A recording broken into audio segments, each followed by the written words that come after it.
Alright guys, we're back on the Cadillac today, February 22nd. I stripped the hood down, all down to bare metal.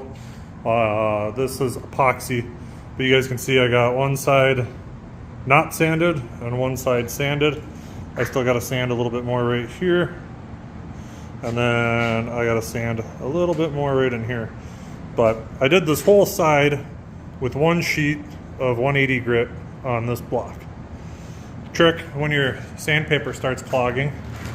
Let me see if it's clogged. No, it's not really clogged. Well, sometimes you see it. Oh, right here. I don't know. Let's see if it'll show up. Right there, you can see them 4 little gray dots. So what works pretty good is if you have an old scuff pad, you run the scuff pad over it a couple times and it focus. I mean, there, I did it really light. I got 2 of them off. There's still 2 there. But you use like an old scratch pad or scuff pad, and you just kind of rub it on the sandpaper just a little bit, and focus, and it takes it all off. So, as far as the hood goes, there's a dent right here. There's a little bit of a dent right here. So I'll have to slant this. I could actually probably just fill with primer. And then where was it? Let me see if I get my finger on it so I can find it on my phone. Right here, there was kind of like some rust pitting, so the sheet metal indented a little bit, so you can't even feel it, but it's there. The outsides of corners right here on both sides is going to be a little bit of a buckle from when they stamped this. And I'll show you, I don't know if it'll show up on this side. Maybe. You can just, it might show up. Let me see if I can angle the camera just right. I don't know if you guys can see it. Maybe better right here. Ah, there we go. You can see a little imperfection right here. And right here, you can just barely see, if you look down the line, you can see it's a nice big rolled edge kind of, and then it gets pinched right here. And it's from when they stamped this. So both of these sides will have to get a little bit of body work. You can actually feel it.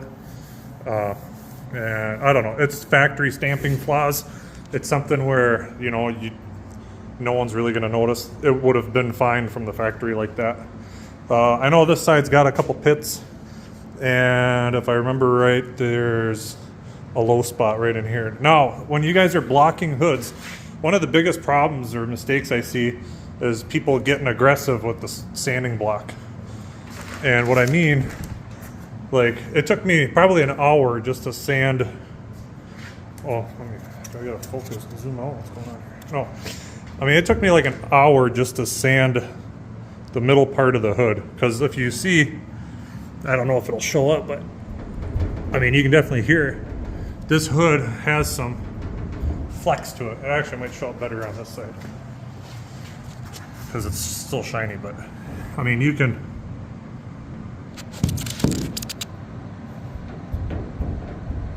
And it doesn't take much pressure. And what I see a lot of the time is guys will be sanding and they're pushing down on the block, and there'll be a hood brace that goes across under the hood, and they're pushing down and they're sanding over that hood brace, and then when they let the pressure of the sanding block off, the hood flexes back up a little bit, they paint it, and it looks like a big low spot right where that brace is. So when you guys are doing these hoods, when I was doing it, then I just had my fingers like this on one side and my other hand was the same, and I was just letting the weight of the sanding block glide across the hood. Okay, so keep that in mind, guys. I see that all the time. And you know, I mean, I'm no real different than any of you guys. I've been doing this like my whole life. But I mean, materials are expensive. You know, we can't afford to do this twice. You know, we can't afford to go, we obviously can't afford to have a shop do it for us. So But so that's where we're at. I kind of forgot, I wanted to jam the car, but I completely forgot about the hood. So I got to get the hood buttoned up. The best way to do a hood too is while it's on the car, because all the weight is supported at the hinges and at the latch. If you put it on a stand, that stand will push the braces up and will do the same effect. As you're blocking, it's gonna be thinner where the braces pushing the hood up, and then once it relaxes, then it's gonna look like a low spot in your hood. And it's kind of you don't get that so much with trunk lids, because I mean, if you look at this trunk lid, you can see all the bracing on the bottom of it, so you don't really get that. Sometimes you can over these if you're really aggressive, but usually you don't run into it with trunk lids. But with hoods, let's see if I can pop the hood on this quick and I'll show you guys what it looks like. Yeah, where's the latch?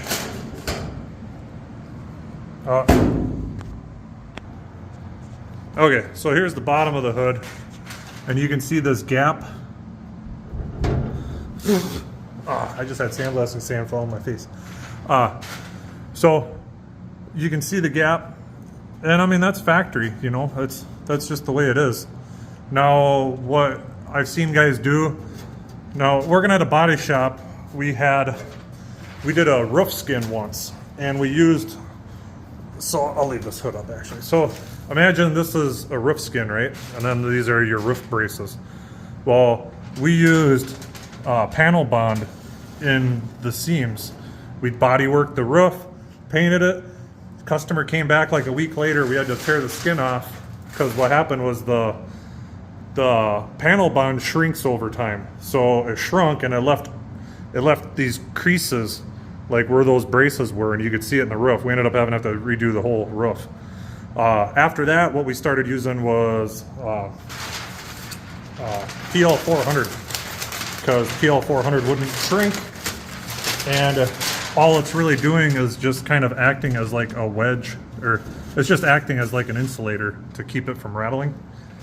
You do not want to use anything silicone based, because anything silicone related will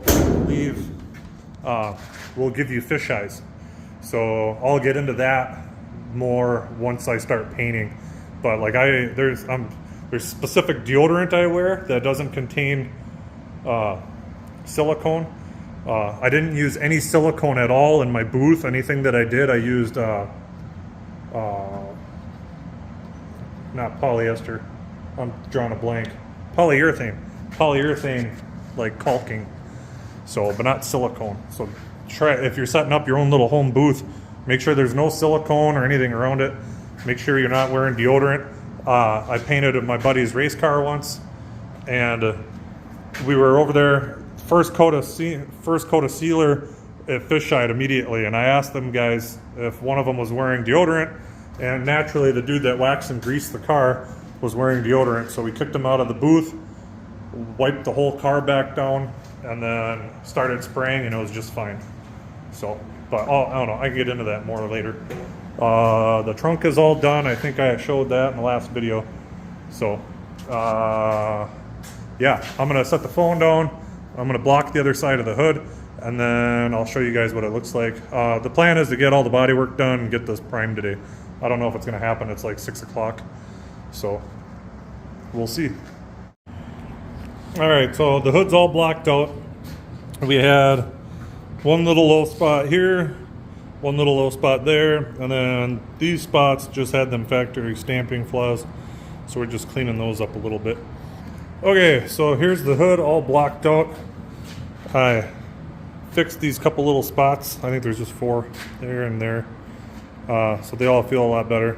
I circled a couple spots with some pencil that I gotta hit real quick with some sandpaper right before I prime the hood. Those little spots I have circled, primer will fill it, so it doesn't, I'm not worried about it. The product that I'm using, this stuff that I just put on the hood, is this stuff. It's a thin glaze coat.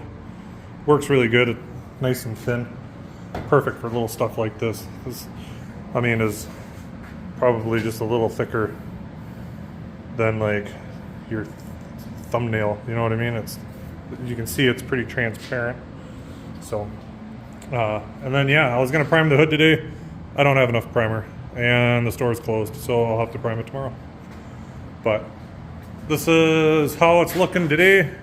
I started sanding on that post while I was waiting for this stuff to dry. So hopefully tomorrow we can prime the hood, and then as soon as the primer's flashed off enough, then I can start doing the jams, because then that'll be the last of any kind of body work that has to happen on the car. All right, so we're back on the Cadillac. I got everything prepped out now. All the spots where there was bare metal have etch primer on. The primer I'm using, you have to spray over epoxy or etch primer. So now it's all etch primed. Behind the door, I got primer in my gun. I'm just using some Omni primer. I think it's MP282 or MH282 high build primer. So we'll do we'll probably do like 3 coats over the hood, and then we can check the hood off. And then once it tacks up, or once it flash dries, then I can move back onto these jams and start prepping everything for paint. So now here's the hood with 3 coats of primer on it. Looks pretty good. Now that the hood is done, I've been sanding the jams. So when I do jams, I basically DA sand everything that I can and hand sand kind of the rest. It does work better. I kind of spaced it out. It does work better actually if you hand sand all these grooves, these spots that you know the DA can't really get into, and then DA it. You can maybe see some kind of, focus. Well, you can lightly see some deeper scratches in here. And then what I'll do is I'll go over the whole jam with a Scotch-Brite pad, and that will soften them deeper scratches. And yeah, once I got from here back and up to here sanded. I still got to do like around the edge of the quarter, and then I got to do this whole front part, and then I'll go on to the other side, do the same thing, and then we can mask it off and jam it. So till the next video, guys, take care.